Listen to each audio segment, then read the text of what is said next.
NKP news में आपका हार्दिक स्वागत है। नौकरी संवाद नाम का एक कार्यक्रम युवा कांग्रेस चला रही है। देखिए, वह उनका कहना है कि हमें जो बेरोजगार हैं उनकी संख्या ज्ञात करना है और वो जगह जगह इसका प्रचार प्रसार कर रही है।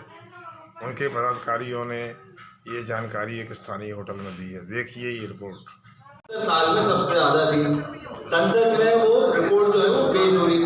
एनएसएसओ सरकारी संस्था थी, उस रिपोर्ट को दबा दिया गया, वो रिपोर्ट सामने आ नहीं पाई। तो हमारा जो काम है कि जिन रिपोर्टों को दबा दिया जा रहा है, जो संस्था सरकारी आपके तंत्र में, उसको आप दबा सकते हैं, लेकिन जो हम डाटा लेंगे उसको कम से कम हमारे पास ये तो रहेगा कि जेन्युइन डाटा है, उसको आप दबा नहीं पाएंगे। तो मुख्य काम होता है किसी भी मुद्दे का राजनीतिकरण करना, और राजनीतिकरण करने से मुद्दे बहुत सारे समझ में आ जाते हैं।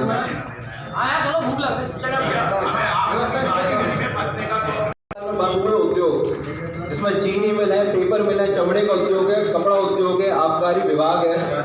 सरकार में आए हैं, पूरे देश में अफरा तफरी का माहौल बन, चाहे व्यापारी हो, चाहे युवा हो और चाहे किसान। आज हमारी यूथ कांग्रेस की टीम प्रदेश से युवाओं की लड़ाई लड़ने के लिए मैदान में उतरी है और हम लोग गर्व से बताना चाहते हैं कि जब हमारी सरकार सत्ता में थी उस समय हमारे मुख्यमंत्री नारायण दत्त तिवारी थे।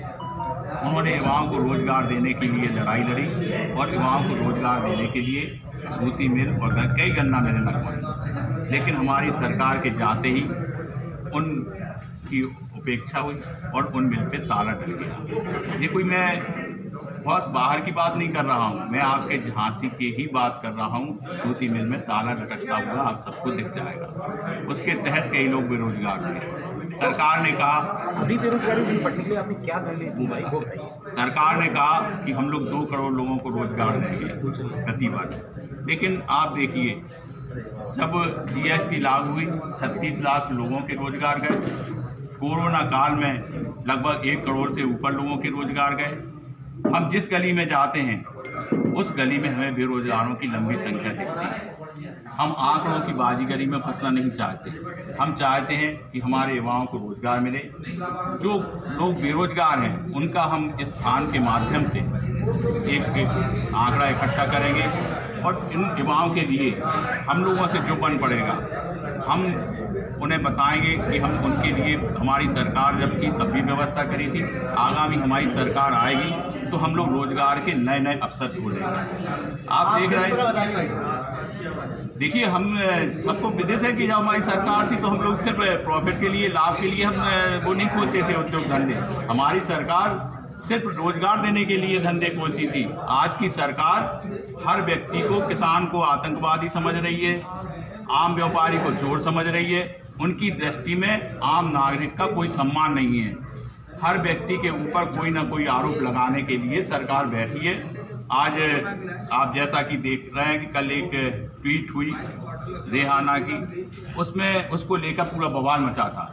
देश के अंदर इतनी बड़ी समस्याएं हैं, जैसा हमारे अभी गौरव जैन जी ने कहा था कि एक यूथ का जो है एक फिल्म अभिनेता की मृत्यु हुई, उसके लिए पूरा सरकार ऊपर से नीचे तक पूरे चैनलों पर वही चला।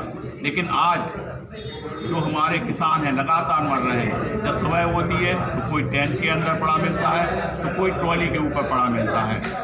मृतकों की संख्या बढ़ती जा रही है, लेकिन प्रधानमंत्री जी के दिल में कोई संवेदना नहीं है किसानों के प्रति।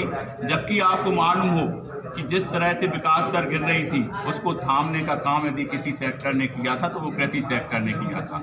आखिर ऐसी जब कृषि सेक्टर ठीक चल रहा था तो ऐसी कौन सी आवश्यकता पड़ गई थी कि वो 3 काले कानून कृषि के लाए जाएं और किसानों पर थोपे जाएं।